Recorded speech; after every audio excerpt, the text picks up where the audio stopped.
नाजरीन, मैं Sheikh Ahad Sahil, chief editor Global Express News. नाजरीन, जैसा कि आपने ग्लोबल एक्सप्रेस के बुलेटिन में एक न्यूज़ को देखा है, एक न्यूज़ को सुना है जो कि तरोड़े में ख़ानदान की अराज़ी को लेकर मसाइल दरपेश हो रहे हैं।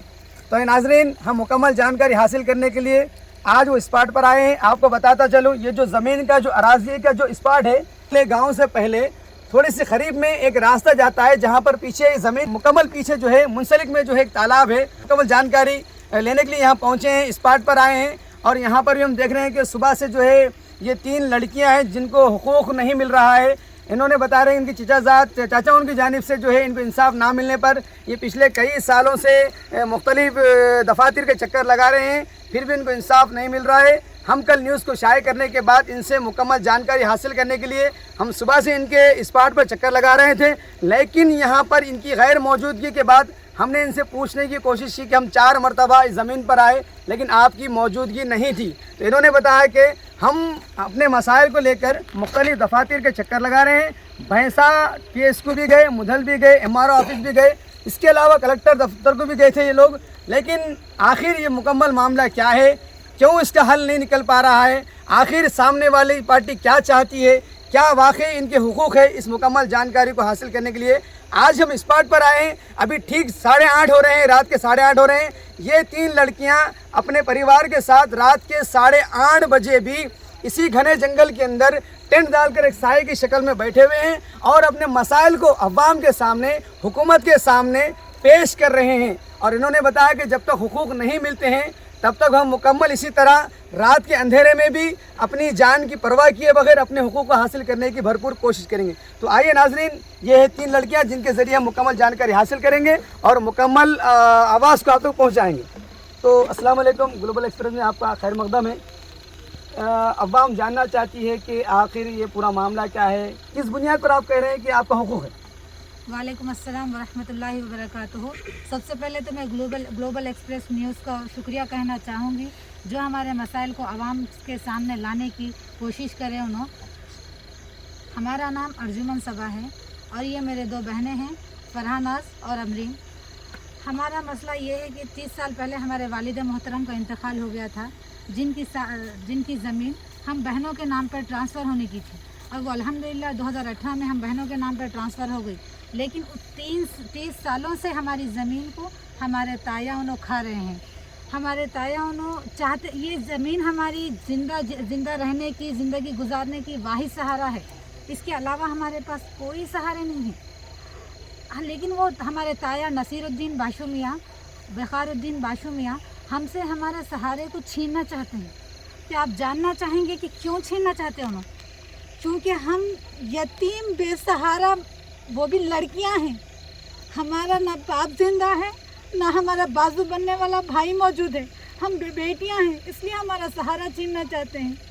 लेकिन मैं मेरे भाइयों से जो निर्मल डिस्ट्रिक्ट में रहते हैं, चाहे वो हिंदू हो, मुस्लिम हो, सिख हो, ईसाई हो, मैं उनसे गुजारिश करती, क्या कोई किसी लड़की को ज़िंदा रहने का हक़ हासिल नहीं है?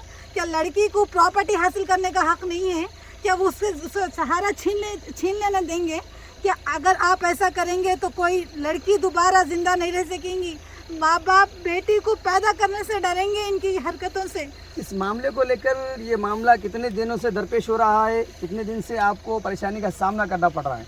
आपको ये जान के हैरानी होगी कि ये 30 साल पुराना मसला है।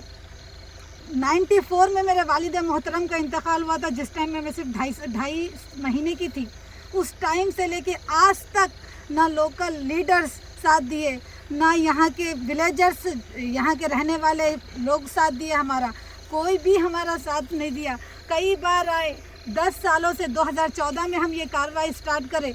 2014 से लेकर आदिलाबाद ऑफिस, निर्मल ऑफिस, बुधल ऑफिस के मैं तो मेरे कईयों चप्पलें टूट गई फिरते फिरते।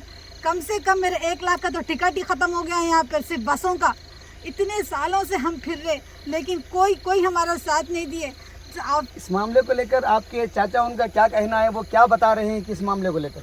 इस मामले को लेकर उनका कहना है कि भाई गया बात गई, हम नहीं देते। हालांकि वो मेरे बाप की ज़मीन है, उनके नाम पे थी, जो मेरे नाम पे ट्रांसफ़र भी, वो भी ऑनरेबल कलेक्टर सर मेरे नाम पे ट्रांसफ़र करे वो ज़मीन को। खुले आम बोल रहे, भाई गया बात गई, नहीं देते क्या देना है, लड़कियों को देते क्या, लड़कियों को प्रॉपर्टी लेने का हक नहीं है, बाप की प्रॉपर्टी बच्चियों के नाम पे ट्रांसफर नहीं होती।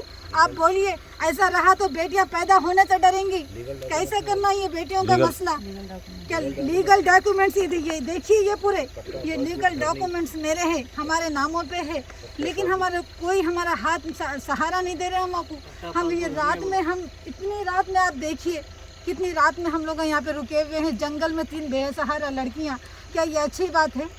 आपके वालिद साहब का इंतकाल हो गया, कितना अर्सा हो चुका?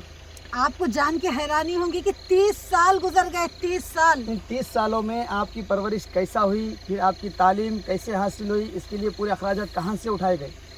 30 सालों में तालीम अल्हम्दुलिल्लाह मेरे नाना जान हमारी तालीम करे, तरबियत करे।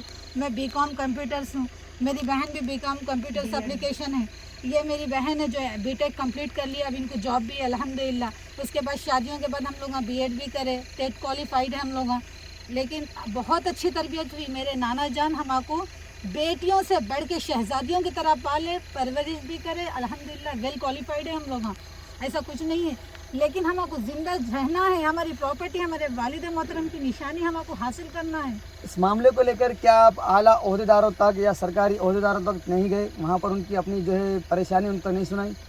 हम गए भी, सुनाए भी, अल्हम्दुलिल्लाह एएसपी भैंसा गए हम लोग, और मुधल पुलिस स्टेशन भी गए हम लोग, मुस्बत नताइज भी मिले, लेकिन इन लोगों का गुंडागर्दी बहुत ज़्यादा है यहाँ पे, आके मार रहे, बात को बोल रहे कि मर्डर कर देंगे, बोलते हुए शर्म आ रही कि मेरे सगे ताया मुझे बोल रहे कि तेरा रेप कर दूं मैं, वो भी पुलिस वालों के सामने।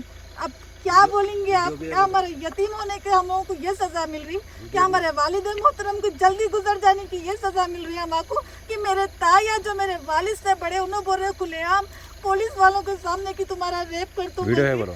क्या कोई यतीम बच्ची जिंदा नहीं रह सकती? क्या उसको सहारा लेने के वास्ते उसको ज़मीन नहीं चाहिए उसको? आप बोलिए। इन तमाम मसाइल के बाद आपने क्या फ़ैसला किया? क्या वाकई आपके चाचा उनकी जानिब से ज़मीन नहीं मिलती है या उनकी जानिब से आपको हक़ नहीं दिया जाता है, तो आप क्या करेंगे? छोड़ देंगे या फिर मुसलसल जद्दोजहद करते रहेंगे? छोड़ेंगे तो कभी नहीं, हासिल करेंगे, लड़ेंगे, मरेंगे, यही खबर बनाएंगे, लेकिन छोड़ेंगे तो कभी नहीं।